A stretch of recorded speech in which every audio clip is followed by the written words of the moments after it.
Today's film was directed by horror icon Tom Holland, was scored by Brad Fiedel, who made the music for the Terminator 1984, was the first vampire film to spend over $1 million on special effects, and paid tributes to the 1979 Salem's Lot miniseries and Dracula 1931.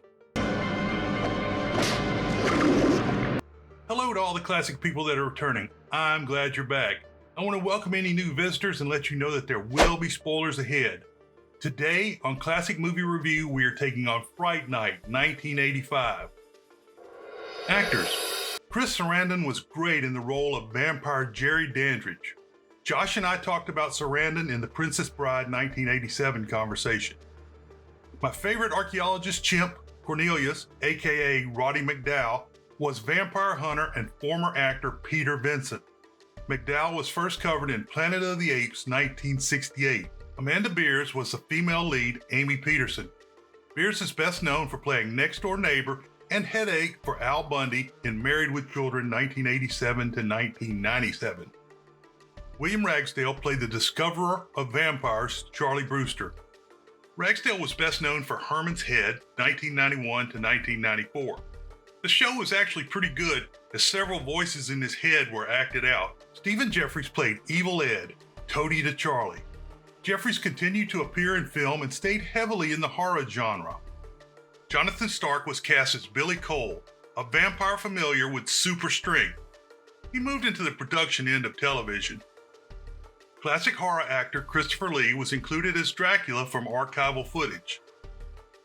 Hey, if you want to support the show, stop by our merch store. We've got t-shirts, coffee cups, stickers.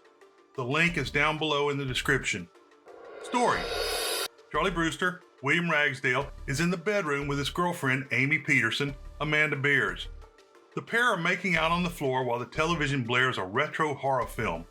The horror show is called Fright Night and is hosted by has-been actor Peter Vincent, Roddy McDowall. Vincent is noted for playing Van Helsing-type roles. Charlie pushes his girlfriend too far and they have a small fight. Amy gets into the bed and begins undressing. Charlie is distracted by movement in the yard of the derelict house next door. Using binoculars as an homage to Rear Window 1954, he sees two men carrying a coffin. Billy Cole, Jonathan Stark, carries the front with two hands. At the same time, Jerry Dandridge, Chris Sarandon, easily carries his end of the coffin with one hand. Upset and humiliated by being ignored, Amy storms out of the room. Charlie follows her downstairs past his mother, Judy Brewster, Dorothy Fielding. Charlie is still looking out the window and lets Amy leave angry and alone. Charlie tells his mother that he saw someone around the old house, and she tells him that a new owner is moving in. The television news reports on a murder victim that has just been discovered. The following day at school, Charlie is with his toady, Evil Ed, Stephen Geoffreys. Ed has spiked hair and a twisted sense of humor. Amy comes by and expresses her displeasure with the previous night's events.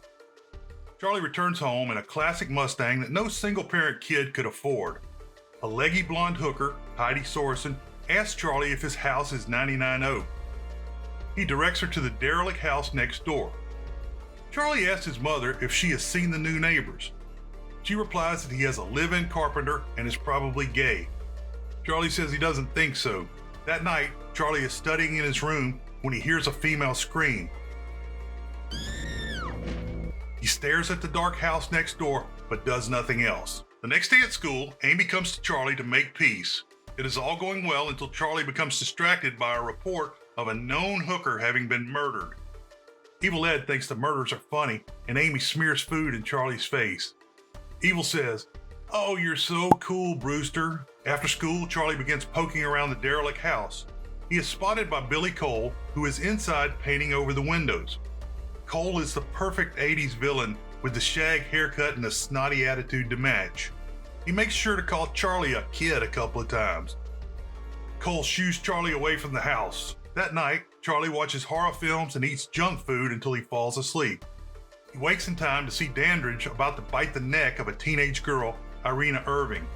However, Dandridge sees Charlie and slowly pulls the shade closed with his long fingers and sharp nails. Charlie wakes his mother and tells her what he saw. Of course, she doesn't believe him. Outside, Cole is loading the body into their Jeep. Charlie goes outside to watch. They give a vampire eye view as Dandridge flies down from the roof. Dorothy comes outside and yells for Charlie. Dandridge throws a half-eaten apple at Charlie's feet. Charlie runs back inside. Charlie tells the story to Amy, and she doesn't believe him. Charlie, is this some sort of a trick to get me back? Charlie contacts the police, and Detective Lennox, Art Evans, travels to the derelict house with Charlie. Cole answers the door and invites the detective inside. Charlie pokes around and sees an old portrait that looks like Amy. Cole offers to show the bags he carried out before. Charlie wants him to search the basement. When he says there is a coffin and Dandridge is a vampire, the detective gets mad and leaves. Cole stares down Charlie as he drives away to Evil's house. Charlie tells the story of the vampire and Evil only laughs. Evil gives a good class on fighting vampires, beginning with a cross. In what I believe is a tribute to Salem's Lot, he says you must have total faith in the cross.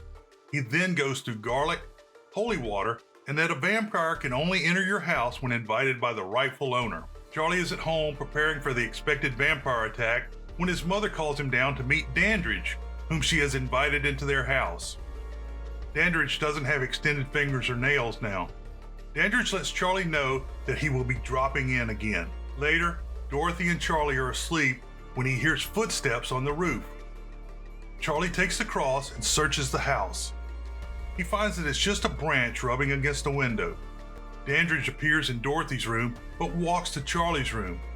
He whistles Strangers in the Night as he closes the door. Charlie returns to his room and begins watching Dandridge's house. Dandridge grabs Charlie from behind and tosses him across the room. Dandridge holds Charlie up by the neck. He gives Charlie a choice to forget about him, but Charlie pulls out the cross. Dandridge twists Charlie's arm until he drops the cross. A picture of Amy goes out the window and is impaled on a fence picket. Dandridge is about to kill Charlie when Charlie stabs the vampire's hand with a pencil. Dandridge yells out in pain. Dandridge is now a totally disfigured vampire. Dorothy knocks on her door trying to get out, and Dandridge flies out the window. They hear Dandridge crashing around outside in anger. Charlie relaxes by watching a vampire movie. Dandridge calls Charlie on the phone. He vows that he will finish the trouble Charlie started tomorrow night. The noise outside was Dandridge destroying Charlie's Mustang. As Charlie hangs up the phone, he hears the voice of Vincent on the television. Vincent says vampires are real and he has fought them in all forms. Vincent stakes a vampire in a movie. In the morning, Charlie waits outside the studio until Vincent comes outside. Vincent has just been fired, and Charlie tells him he believes in vampires and wants Vincent's help to kill one. Charlie gets very aggressive as Vincent drives away. After school, Evil and Amy arrive at Charlie's house. He has spent the day turning his room into a Mexican-style shrine with candles, crosses, and statues of saints. There is garlic also. He is busy making a pile of wooden stakes. Charlie tells that he is planning to kill Dandridge. The news reports that another body has been found. Amy recommends he get help from Vincent. Amy tells him he can't kill the vampire alone just to stall Charlie. Amy and Evil go to Vincent's apartment to get help for their friend. Vincent is at a low point, having been fired and received a notice of eviction. Amy and Evil arrive at the apartment. All three of them think Charlie has gone insane. Vincent agrees to help in exchange for a $500 savings bond from Amy. Evil recommends that Vincent use a vampire test to show Charlie that Dandridge is not a vampire. They decide to use the mirror test, and Vincent still has the prop from the movie where he gave a vampire test. At 6 p.m., Evil calls Dandridge to set up the test. Dandridge agrees to drink tap water that they will pretend is holy water. Dandridge asks them to come after 6 p.m. the following night. Vincent is late for the meeting. They get ready to go into the house, armed only with the fake holy water. Cole happily admits the former star and the three youths into the house. Dandridge comes down the stairway while eating an apple. Dandridge is struck by Amy's appearance. Charlie asks about Dandridge's coffin. Vincent tells him to not be rude. Vincent offers the fake holy water to Dandridge. Dandridge drinks the water with no problem. Charlie is not convinced and pulls a cross. Vincent takes the cross from Charlie. Cole and Dandridge lightly threaten Charlie's friends, Evil and Amy. Dandridge invites Evil and Amy to visit anytime. Vincent opens his small mirror and sees that Dandridge has no reflection. He now knows that Dandridge is a real vampire. Dandridge is very suspicious as Vincent ushers out the youngsters. Outside, Vincent tells what he has seen. Charlie and Evil walk Amy home. In the derelict house, Dandridge comments to Cole about how Amy looks like a woman he has known in the past. Dandridge steps on a fragment of glass dropped from Vincent's mirror, knowing his secret is out. Evil doesn't believe vampires are real, so he cuts down a dark alley by himself. Evil screams and pretends he has been bitten. As Evil leaves the others again, the vampire point of view is shown as Dandridge flies down behind Evil. In most scenes where Dandridge is hunting, he wears an old-style raincoat that gives the illusion of a cape. I have to counterpose this with Sarandon's royal cape in The Princess Bride 1987, which he wrapped around himself when he was afraid. Dandridge slowly follows Evil as the latter keeps tripping over garbage cans. When Dandridge catches Evil, he tells him he will no longer be an outcast or be picked on. Evil goes to the vampire willingly. Charlie and Amy hear Evil scream, but think Evil is making another joke. When the power goes out, Amy and Charlie run away. They are boxed in by Dandridge, who keeps appearing in front of them. They climb through the window and run through a crowded disco until Charlie finds a payphone. What's a payphone? Vincent is hiding in his apartment when Evil arrives, asking to be let in because he is being followed by a vampire. Vincent freely admits the new vampire Evil. However, it should have taken 3 days before Evil transformed. Evil sprouts fangs and attacks Vincent. Vincent pulls a cross and brands an X on Evil's forehead. Evil says the master will punish Vincent for what he has done.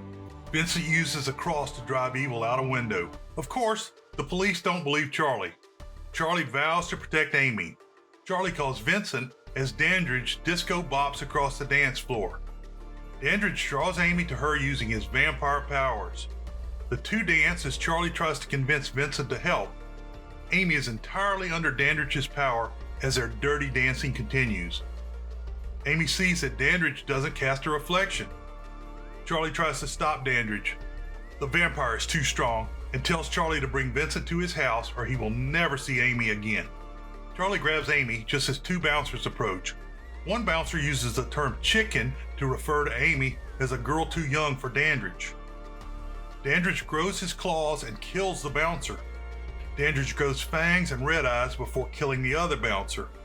Charlie and Amy are separated during the stampede and she is grabbed by Dandridge. Evil laughs at Charlie as he rides away in the Jeep driven by Cole and containing Amy and Dandridge. Charlie rushes to Vincent's apartment. Vincent makes him hold a cross before he is allowed to enter. Vincent is packing to leave. He doesn't care that Dandridge is holding Amy and that Charlie truly believes in the failed actor. Amy wakes in Dandridge's bed wearing a revealing white dress. Dandridge puts on seduction music on his tape deck. Amy sees a portrait that looks like her. Dandridge says it was someone he knew long ago. They kiss a bit and Amy reveals her neck. Dandridge gives her a chomp. Charlie goes to the derelict house alone. He sees some scary bushes and a squeaky shutter. Charlie is surprised when Vincent arrives with his complete vampire killing kit. For the familiar Cole, Vincent has brought a gun. Dandridge says, "Welcome to Fright Night, for real." Vincent pulls a cross. Dandridge crushes the cross, saying it will not work without faith. Charlie's cross drives Dandridge back, but Cole arrives and knocks Charlie over the railing. Vincent runs away. Vincent goes to warn Dorothy about her son and the vampires. However, Evil is hiding in the bed like Little Red Riding Hood's wolf. Vincent runs from Evil, but trips on a table. Evil turns into a red-eyed wolf and attacks Vincent. Just like the fairy tale. Vincent uses a broken leg from the table to stab the wolf. The wolf morphs back into Evil as Vincent watches in horror. He feels sorry for the dying monster. Dandridge places Charlie in a locked room where Amy is transforming into a vampire. He leaves Charlie a steak to kill his girlfriend when she fully turns before morning. Vincent pulls the table leg from Evil and heads to the derelict house. We're going to mention House of Frankenstein 1944 later. Vincent finds Charlie and frees him from the room. When Vincent looks at Amy, Dandridge knows he is in the house.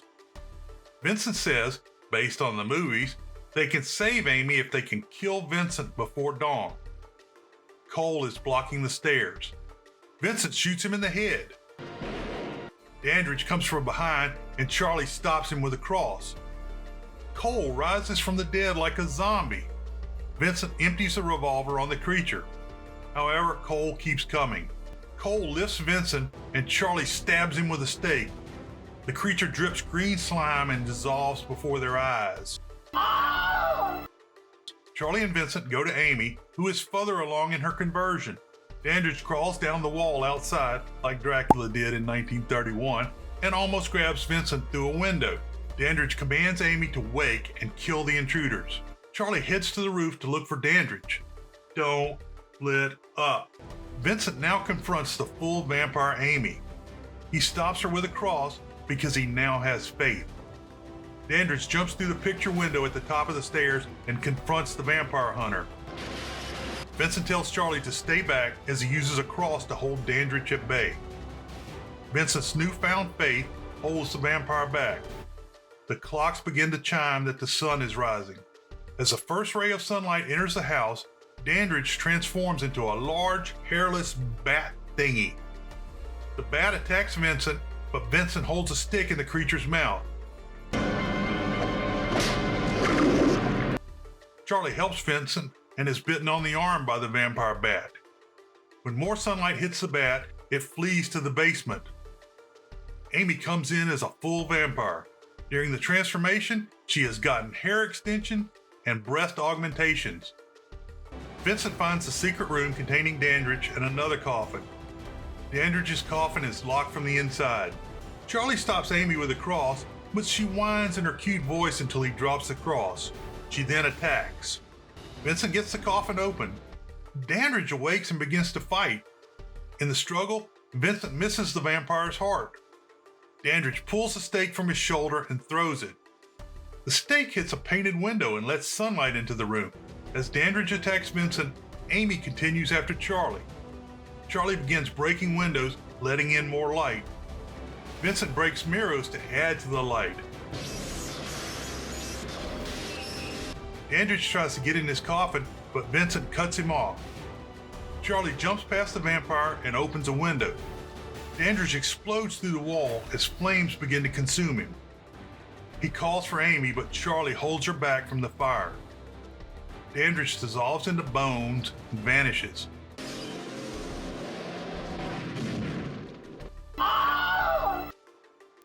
Amy is freed from the curse. Sometime later, the derelict house is for sale. Amy and Charlie are making out in his room while Fright Night plays on the television. With his job back, Vincent thanks Charlie for making him believe again. When the horror film starts, Charlie turns off the television. He stares out towards the derelict house. Amy asks, and Charlie says nothing is wrong. Red glowing eyes are shown in the derelict house, and the voice of evil says, "Oh, you're so cool, Brewster." I want to give a special thank you to everybody that's commented this month. I really appreciate it. Keep adding those comments. It really helps. Conclusion. When I first watched this movie back in the 80s, I thought the voice of Evil Ed was just a zinger for the ending. However, if it was, it seems Vincent would not be back on the show, having driven a table leg through the heart of what would appear to be an ordinary boy. The police might take an interest. If we go back to House of Frankenstein 1944, where Boris Karloff, as Dr. Gustav Niemann, pulls the stake from John Carradine's chest to reanimate the second best Dracula ever, the question arises, did Vincent turn evil back into a vampire, continuing the saga? It certainly explains why no problem related to bodies or missing neighbors existed. Let me know what you think in the comments. You probably already realized the vampire killer Peter Vincent's name is a mashup of great horror actors Vincent Price and Peter Cushing.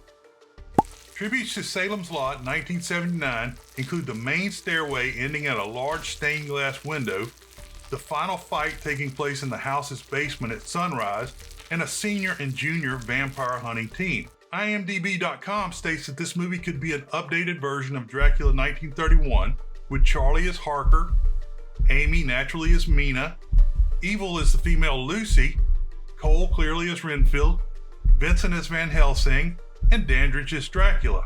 This also invokes some often asked questions about the film, such as, was Evil an outcast because he was a homosexual, and did Dandridge and Cole have a relationship as they embraced during the movie?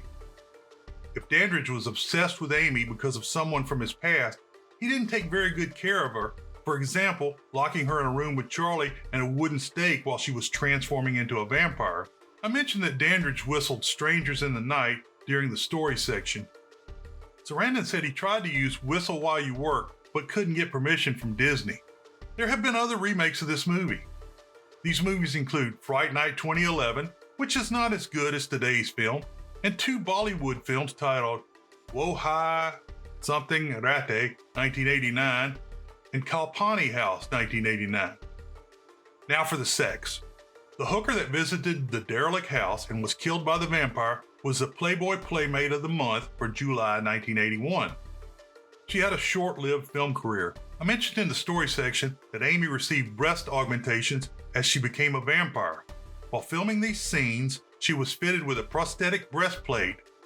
She has been reported to have brought this to horror conventions so fans could feel it while she signed autographs for them. The only real issue I have with this movie is that William Ragsdale was 24 and Amanda Bearse was 27 as they played teenagers. It showed. Charlie is said or yelled 62 times during this film. World famous short summary: new neighbors cause friction. If you enjoyed the show, please subscribe and leave a review where you get your podcast or videos. It really helps the show get found. As a technical note, references and citations are listed for each show on the site at classicmovierev.com. Beware the Moors. There'll be some boxes up here. One will be a movie specially selected for you. The other will be a playlist related to today's movie. And the one in the middle is for subscribing.